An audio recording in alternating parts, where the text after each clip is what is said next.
What is up, YouTube? Welcome back to another episode of Blades with Bill. I want to thank all my new subscribers. I'm actually up to a little over 150 subs on my YouTube channel. So thank you to everyone who's subscribed. Thanks to everyone who watches. If you could do me a huge favor, the most important thing you guys can do to help me keep this channel going, hit the like button. Leave a comment.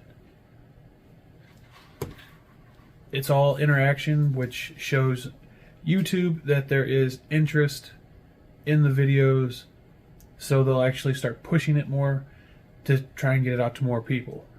Today we're going to do a full review on this, the Finch Chernobyl Ant.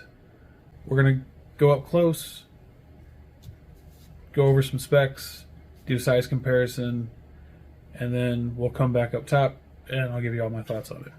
The Finch Chernobyl Ant. We have a 3-inch 14C28N blade, a 4-inch handle, so an overall length of 7 inches. We have a flipper tab. Now, I did get the one that is the glow resin, so it actually glows in the dark.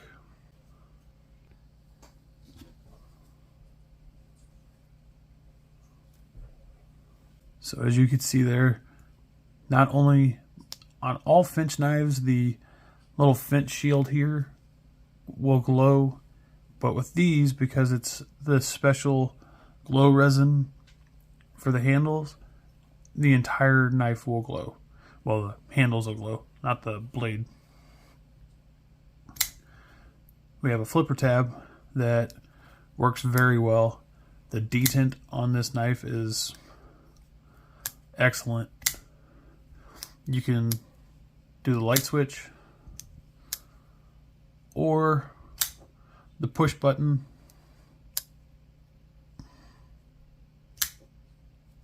Either way works very well. I have a not real deep carry pocket clip, but it does work. It's not, I mean, having that much of the knife sticking out is not a big deal. Didn't even notice it in the pocket. So we have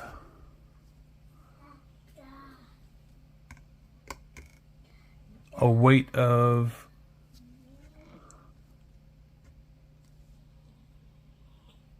just barely over 2.5 ounces.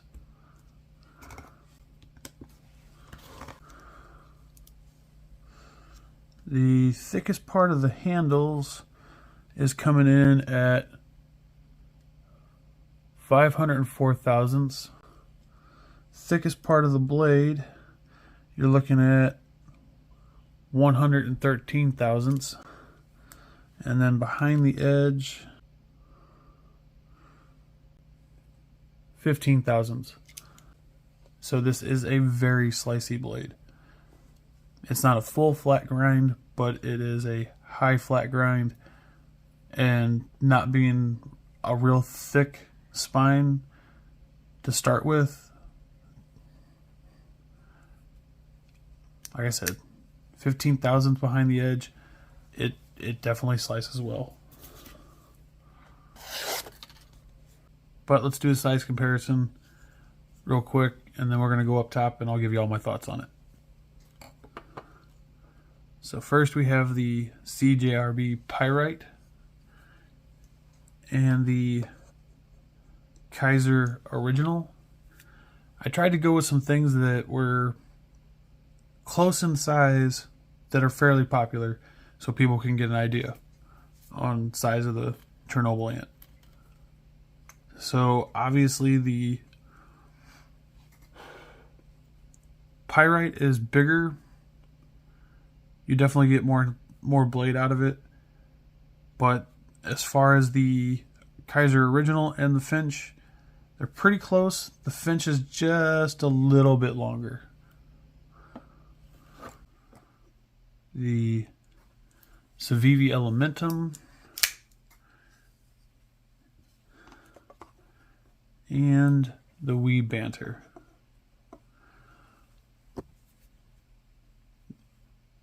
Obviously I went with the Elementum because it's fairly close in size, and I went with the Banter because it's kind of close, but it's closer in price to the Finch. So I figured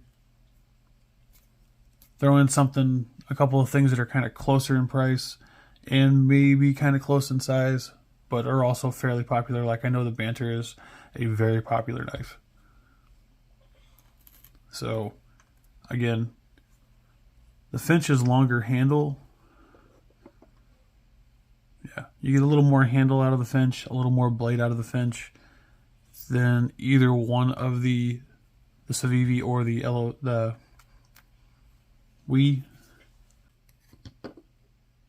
Kershaw Leak.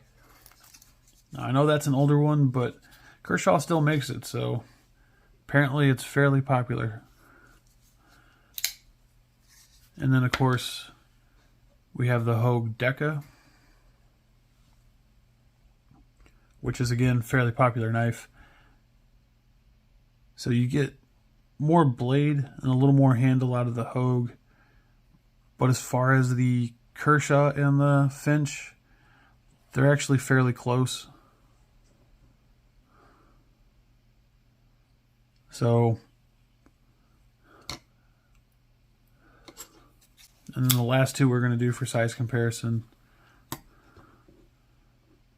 The Spyderco Para 3 and the Spyderco Para or PM2. Obviously the PM2 is much larger.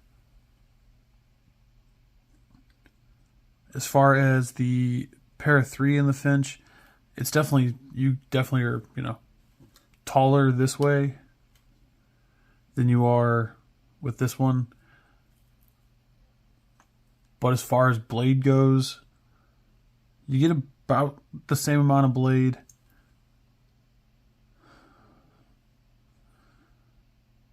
They're both supposed to be 3-inch blades. You get a little more handle out of the Spyderco Para 3. And then, like I said, the PM2 is just bigger in every way. I just know that these are extremely popular knives. So there's a lot of people that would know what the size of this is compared to these. But let's go back up top and I'll give you my thoughts on it.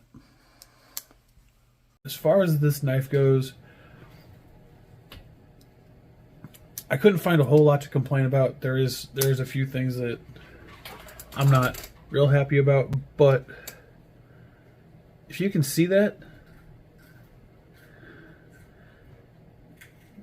you can see the ridges on my hand on the liners. This thing, the quality of this knife is astonishing. For what it costs, which, by the way, I haven't been telling you guys in videos what it costs, because apparently it's not okay with YouTube for you to tell people how much it costs, because if somebody watches this in 5 years, this knife might not be the same price, if it's still around. So you can definitely go check it out. Right now, this knife in this configuration is under $130, but that's really the only way I can put it. I can't tell you the exact price. Anyway, the quality of it though is amazing. It really is. The action is so smooth, and part of the reason it's so smooth, I'm sure, is because it's not just polished down here for the liners, but it's polished all the way up here at the pivot.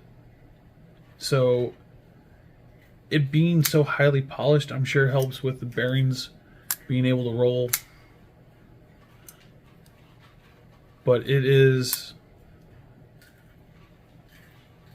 not a drop sheddy knife by any means, but it definitely, like, doesn't feel gritty at all. It just feels really, really smooth. The detent is excellent. It really is. Trying to fail this knife, I don't know that I could. Like, even there, that was just, I'm barely doing anything, and as soon as it breaks, it just flies out and pops open. So the only complaint that I have about this knife is not really the knife's fault as much it's just the way it is. I can get a full grip on this knife, except that when I do, my index finger is right there, and it actually will leave a little dent on my index finger from being up against the flipper tab. So it's the only thing that I have as an issue for this knife. If you can see, like, you can see the grind lines on the knife. It truly is the quality of this knife. It's beautifully made. Every part of me loves this knife except this finger, because it's just a hair too short. If this knife was, say, instead of a 3-inch blade, you had, say, a 3.1 and a 4.2 inch handle, that'd give me just enough that I could grab it, have a nice secure grip on it, and not be digging my finger into the flipper tab so bad. So again, it's not really a complaint about the knife. It's just not made for someone with my size hands. Or if you have my size hands or bigger, it's all in. If you like the knife enough, you'll use it. If not, you'll probably try and sell it on the market, on a secondary market, and get what you can back for it and move on to a different knife.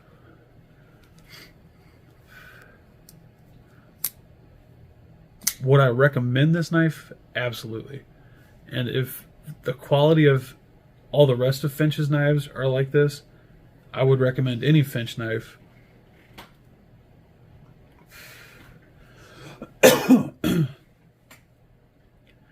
And you can get Finch knives at bluecreekknives.com. I will leave my link. Finch is one of the on Blue Creek Knives. There's only a few things that my discount code won't work for. Finch Knives is one of them, which is a little sad, but it is what it is. So I'll leave my link down below, my discount code below.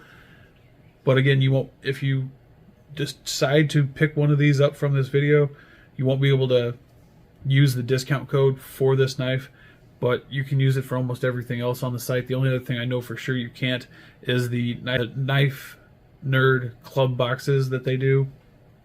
I would totally recommend this knife. It's a nice, small carry, gentlemanly knife.